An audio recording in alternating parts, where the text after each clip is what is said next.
નમસ્કાર મિત્રો, જ્ઞાન સહાયકમાં ઉચ્ચતર માધ્યમિક વિભાગમાં શાળા પસંદગીની માર્ગદર્શિકા જાહેર થઈ ગઈ છે અને આજથી એટલે કે તારીખ 29 થી તારીખ 1 સુધી જ્ઞાન સહાયકની શાળા પસંદગીની તારીખ જાહેર થઈ ગયેલ છે।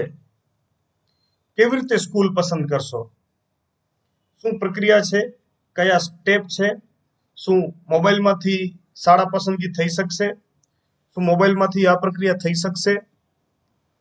જો મોબાઈલમાંથી આ પ્રક્રિયા થાય તો પસંદ કરેલી શાળાની પીડીએફ કેવી રીતે સેવ કરવી, તો ચાલો જોઈએ આ તમામ પ્રશ્નોના જવાબ આ વિડીયોમાં।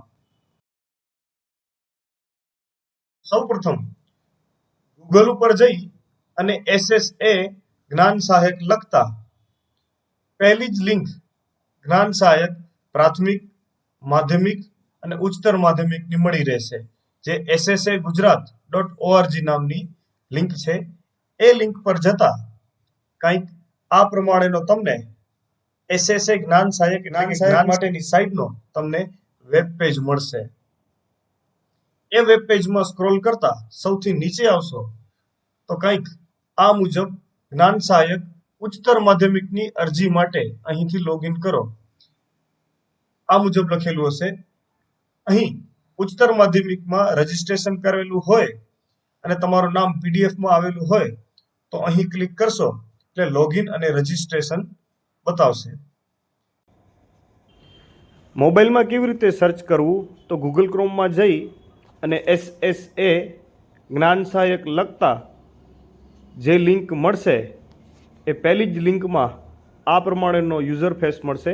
એમાં ડેસ્કટોપ સાઇટ કરતાં સૌથી છેલ્લે જ્ઞાન સહાયક ઉચ્ચતર માધ્યમિક લખેલું એટલે તમારે ફોર્મ ભરવાનો હોમ પેજ ખુલી જશે। કેન્ડિડેટ લોગિનમાં અહીં તમારા સીટ નંબર, તમારી બર્થ ડેટ અને હાયર સેકન્ડરીના એક્ઝામનો વર્ષ 2023-24, તમે પસંદ કરેલા પાસવર્ડ નાખી ને આ કેપ્ચા કોડ નાખશો એટલે તમે લોગિન થઈ જશો।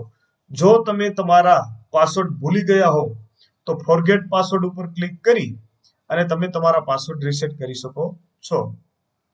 અહીંથી લોગિન કરશો એટલે આ પ્રમાણેનો વેબ પેજ ખુલશે, જેમાં ઉચ્ચતર માધ્યમિકના નંબર નાખેલા હશે, આ સીટ નંબર નાખેલા હશે એટલે ઓટોમેટિક તમારા ફોટો સાથેનો તમારું નામ, તમારો મેરિટ નંબર, તમારો એપ્લિકેશન રેફરન્સ નંબર, પરીક્ષાના સીટ નંબર અને ટાટ પરીક્ષાના માર્ક અહીં ઓટોમેટિક ફિલઅપ થઈ જશે। ત્યારબાદ સ્કૂલ સિલેક્શનમાં સેટ કરી અને સ્કૂલ લિસ્ટ પ્રિન્ટ ઉપર ક્લિક કરતા સ્કૂલ સિલેક્શન ઉપર ક્લિક કરી અને સ્કૂલ લિસ્ટ પ્રિન્ટ આના પર ક્લિક કરતા તમામ સ્કૂલ આવી જશે। અહીં તમે પસંદ કરેલી સ્કૂલમાં અહીં જમણી બાજુ જે એરો દર્શાવે છે આ એરો એના પર ક્લિક કરવાનું થશે। વ્યૂ સ્કૂલ પર ક્લિક કર્યા બાદ આ પ્રમાણે શાળાઓની યાદી જોવા મળશે, જેમાં શાળાના નામની નીચે શાળાનો ગામ, તાલુકો અને જિલ્લાનું નામ દર્શાવેલું હશે, જેથી આપણે આપણી પસંદગીના જિલ્લાની સરળતાથી શાળા ઓળખી શકીએ અને એના પર ક્લિક કરતા એ શાળા જમણી બાજુ આવી જશે। જે સ્કૂલ તમને પસંદ હોય એ સ્કૂલમાં જમણી બાજુ ક્લિક કરતા એ સ્કૂલ બાજુના વિભાગમાં આવા પોર્શનમાં આવતી જશે। તમે જે પ્રમાણે સ્કૂલ પસંદ કરતા જશો એ પ્રમાણે અહીંયા ઉપરથી નીચે શાળા ગોઠવાતી જશે। અહીં તમે ભૂલથી કોઈ પણ સ્કૂલ આગળ પાછળ સિલેક્ટ કરી હોય તો અહીંયા ખૂણામાં જમણી બાજુ ખૂણામાં 3 લાઈન છે એને પકડી અને ઉપર ડ્રેગ કરશો, એ સ્કૂલના નામને ઉપર ખેંચશો તો ફરી પાછો તમે શાળાને ક્રમમાં ઉપરથી નીચે તમે પ્રાયોરિટીના નંબર મુજબ ગોઠવી શકશો। એક પણ માત્ર સેવ કરશો અને ફરી પાછો તમને શાળાની અગ્રતા યાદી બદલાવી હશે તો તમે શાળાની અગ્રતા યાદી બદલાવી શકશો।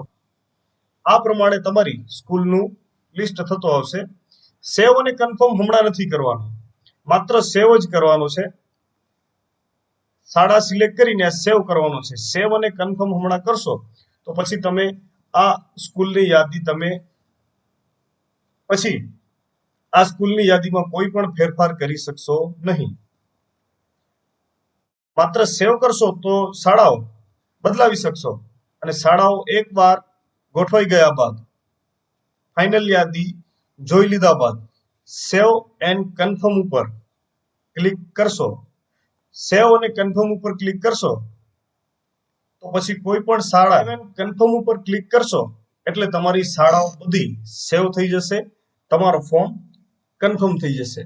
પણ સેવ એન્ડ કન્ફર્મ ઉપર ક્લિક નહીં કરો, ફાઇનલ યાદી ગોઠવ્યા બાદ માત્ર સેવ કરશો અને કન્ફર્મ નહીં કરો તો શાળા ફાળવણી થઈ શકશે નહીં. ઉમેદવાર શાળાની પસંદગીની યાદી એ અચૂક રીતે સેવ એન્ડ કન્ફર્મ કરવાની ફરજિયાત રહેશે. સેવ એન્ડ કન્ફર્મ કરશો એટલે તમે પસંદગી કરેલી શાળાઓના ક્રમ પ્રમાણે તમારી શાળા પસંદગી થઈ જશે. શાળા પસંદગી થઈ ગયા બાદ ફરી પાછું જમણી બાજુ ઉપર સ્કૂલ સિલેક્શન ઉપર ક્લિક કરતા સ્કૂલ લિસ્ટ પ્રિન્ટ લખેલો આવશે. એના પર ક્લિક કરતા તમે પસંદ કરેલી શાળાઓનું લિસ્ટ જનરેટ થઈ જશે અને કંઈક આ ફોર્મેટમાં તમારી શાળાઓની યાદી આવી જશે. તમે 5, 10, 15, 20 તમારે જેટલી પણ શાળાઓ પસંદ કરવી હોય એટલી શાળા જે પસંદ કરી હશે અને સેવ એન્ડ કન્ફર્મ કર્યા બાદ જ્ઞાન સહાયક ઉચ્ચતર માધ્યમિકની શાળા પસંદગીની યાદી આવી રીતે તમને એક PDF તમારા નામની જનરેટ થઈ જશે અને આ શાળા પસંદગી યાદીનો નમૂનો તમારી મેરિટ લિસ્ટ પ્રમાણેની, તમારી ક્રમ પ્રમાણેની શાળા બતાવશે. ધન્યવાદ.